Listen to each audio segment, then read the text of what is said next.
எல்லோருக்கும் வணக்கம். இது ஆன்மீகமும் ஆரோக்கியமும் என்னோட யூடியூப் சேனலுக்கு உங்கள் எல்லாரையும் நான் வரவேற்கிறேன்.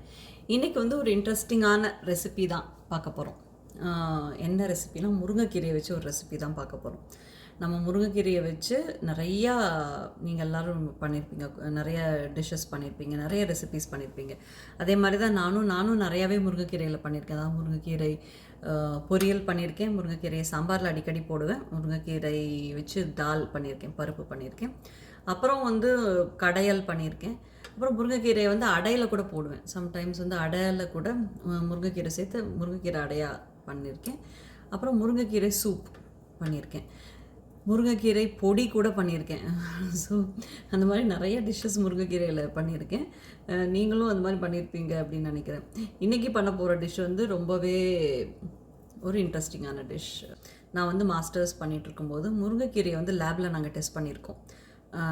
முருங்கைக்கீரையோட விட்டமின் சி கண்டென்ட்டுக்கு நாங்கள் டெஸ்ட் பண்ணியிருக்கோம். அதில் மேக்ஸிமம் கண்டென்ட் எல்லா வெஜிடபிள்ஸ்லேயும் சரி, எல்லா க்ரீன் லீஃபி வெஜிடபிள்ஸ்லேயும் சரி, மேக்ஸிமம் விட்டமின் சி கண்டென்ட் முருங்கைக்கீரையில் தான் இருக்குது. எந்த மாதிரி குக் பண்ணால் அந்த விட்டமின் சி ரீட்டைன் பண்ணிக்கலாம், அந்த மாதிரி எக்ஸ்பெரிமெண்ட்ஸ் எல்லாம் கூட நாங்கள் பண்ணியிருக்கோம்.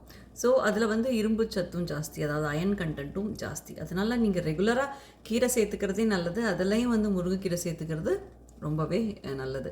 சரி, இப்போ நம்ம ரெசிபிக்கு வரலாம். அதுக்கு முன்னாடி நீங்கள் ஃபஸ்ட்டு டைம் என்னோடய சேனல் பார்க்குறீங்க அப்படின்னா கண்டிப்பாக சப்ஸ்கிரைப் பண்ணிக்கோங்க. நிறைய இன்ட்ரெஸ்டிங்கான வீடியோஸ் நான் கொடுத்துருக்கேன். நம்ம சேனலில் ஹெல்தி ரெசிபீஸ் மட்டும்தான், அதாவது என்னென்னலாம் ஹெல்தி சாய்ஸஸ் இருக்கோ அதை யூஸ் பண்ணி எப்படிலாம் ரெசிபீஸ் பண்ணலாம், அதுவும் சிம்பிளாக எப்படி பண்ணுறது, அந்த மாதிரி ரெசிபீஸ் நிறையாவே போட்டிருக்கேன். ரொம்ப காம்ப்ளிகேஷனே கிடையவே கிடையாது. சிம்பிளாக எப்படி குக் பண்ணணும், நம்ம கிச்சனில் மினிமம் டைம் ஸ்பெண்ட் பண்ணணும், மேக்ஸிமம் பெனிஃபிட் கிடைக்கணும் நமக்கு. இன்றைக்கி முருங்கைக்கீரையை வச்சு என்ன ரெசிபி அப்படிங்கிறத சொல்லிடுறேன். இப்போ பார்த்தீங்கன்னா நேற்று நான் வடை பண்ணியிருந்தேன். வடை மாவு மிஞ்சி போயிடுச்சு. ஸோ இந்த வடை மாவும் முருங்கைக்கீரையும் வச்சு தான் ஒரு ரெசிபி பண்ண போகிறோம். அது என்ன அப்படின்னா முருங்கைக்கீரை usili.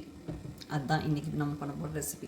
அதுக்கு முன்னாடி இந்த வடை மாவு எப்படி பண்ணேன் அப்படின்னா, துவரம்பருப்பு, கடலைப்பருப்பு, பாசிப்பருப்பு மூணையும் ஈக்குவல் அமௌண்ட் எடுத்துகிட்டு அதை ஒரு 1 hour ஊற வச்சுட்டு, பச்சை மிளகாய், வரமிளகாய், தேங்காய், பெருங்காயம் இதெல்லாம் போட்டு அரைச்சி அதோட கருவேப்பிலை, கொத்தமல்லி எல்லாம் போட்டு அப்படி தான் நான் வடை பண்ணேன். அதுதான் இந்த வடை மாவு பண்ணது. ஸோ இதை திருப்பியும் இன்றைக்கும் வடையே பண்ண வேண்டாமே, ஒரு ஹெல்த்தியாக இது வேணால் ட்ரை பண்ணலாமே அப்படின்னு நினச்சிட்டு ட்ரை பண்ண போகிறேன். நானும் ஃபஸ்ட்டு டைம் இப்படி usili பண்ணுறது, நான் ஃபஸ்ட்டு டைம் இதுதான். சரியா? ஸோ அதனால் பார்க்கலாம் எப்படி வருதுன்னு பார்க்கலாம் வாங்க. இதுக்கு மேலே நான் வாய்ஸ் ஓவர் தான் கொடுத்துருக்கேன். ஏன்னா ஆடியோ கொஞ்சம் சரியில்லாமல் இருந்தது. இப்போது ஒரு 3லேருந்து 4 டீஸ்பூன் அளவுக்கு எண்ணெய் எடுத்துக்கோங்க. நான் சன்ஃப்ளவர் ஆயில் தான் யூஸ் பண்ணியிருக்கேன். இதில் நம்ம நார்மலாக தாளிக்கிற மாதிரி கடுகு, உளுத்தம்பருப்பு, ரெட் சில்லி இது 3 தாளிச்சுக்க போகிறோம். அதுக்குள்ளே நான் அந்த முருங்கைக்கீரையை நல்லா அலசி தனியாக எடுத்து வச்சுருக்கேன். இதில் நான் கடுகு, உளுத்தம்பருப்பு, ரெட் சில்லி 3 போட்டு தாளிச்சிட்ருக்கேன்.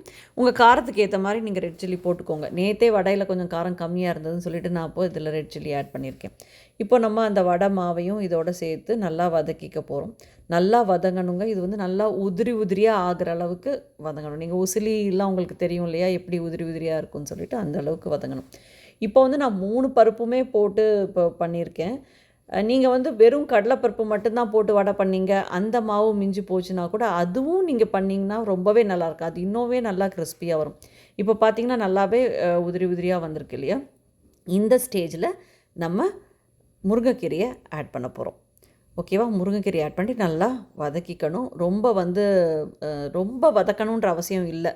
ஏன்னா முருங்கைக்கீரை கொஞ்சமாக வதக்கினாலே நல்லாவே குக் ஆகிடும் இல்லையா.